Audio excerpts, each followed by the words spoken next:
अब ये रघुवंश के द्वितीय सर्ग का आप तृतीय श्लोक देखिए। निवर्त्य राजा दयितां दयालु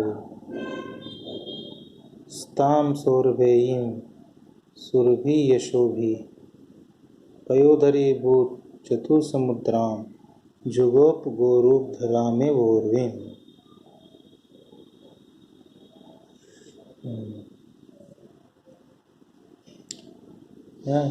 तो इस वाले श्लोक में राजा दिलीप के द्वारा उस नंदिनी गाय को का पृथ्वी के समान रक्षा करने का वर्णन किया गया है। तो इसका अर्थ देखें अपन। पहले अन्वय करेंगे इसका, फिर अर्थ करेंगे।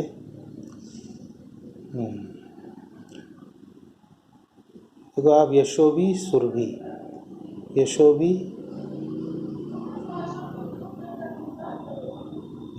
सुरभि,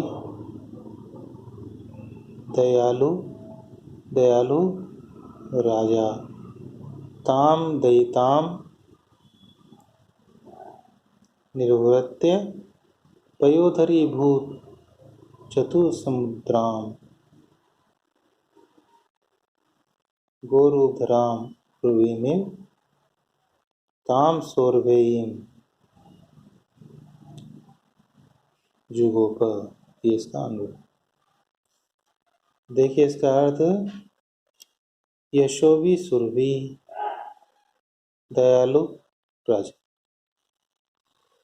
मतलब यश के द्वारा सुरभित है ना, यश के द्वारा शोभायमान दयालु जो राजा दिलीप था, उसने दयिताम निवृत्ते अपनी धर्मपत्नी को लौटा कर, उसने अपनी धर्मपत्नी को लौटा दिया। क्यों लौटा दिया? क्योंकि वन में उस नंदिनी जो गाय थी उसके साथ दूर दूर तक जाना था, तो वो दयालु स्वभाव का था, इसलिए उसने अपनी धर्मपत्नी को लौटा दिया कि तुम जाओ, मैं ही इसकी रक्षा कर लूँगा।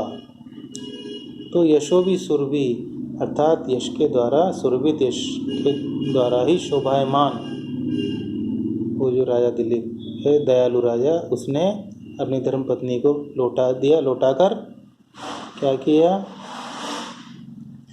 पयोधरी भूत चतुसमुद्राम,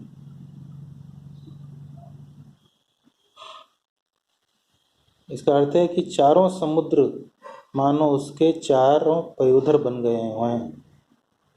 गए हैं। ऐसा मानकर मानो पृथ्वी ने ही गाय का रूप धारण कर लिया है। गोरूप धरा में ओरवीं, मानो पृथ्वी ने ही गाय का रूप धारण कर लिया है, ऐसा मानकर उसकी रक्षा करना आरंभ किया। अब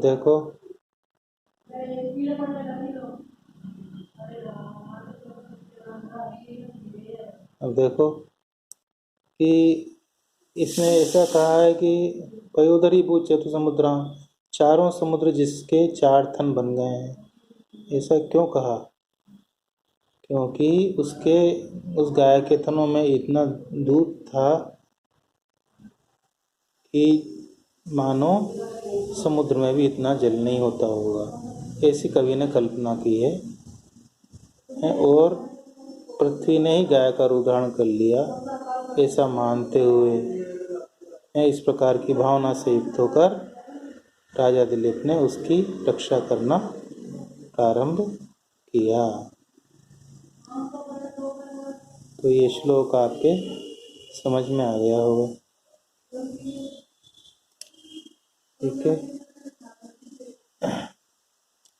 अब इसके आगे चौथा श्लोक है।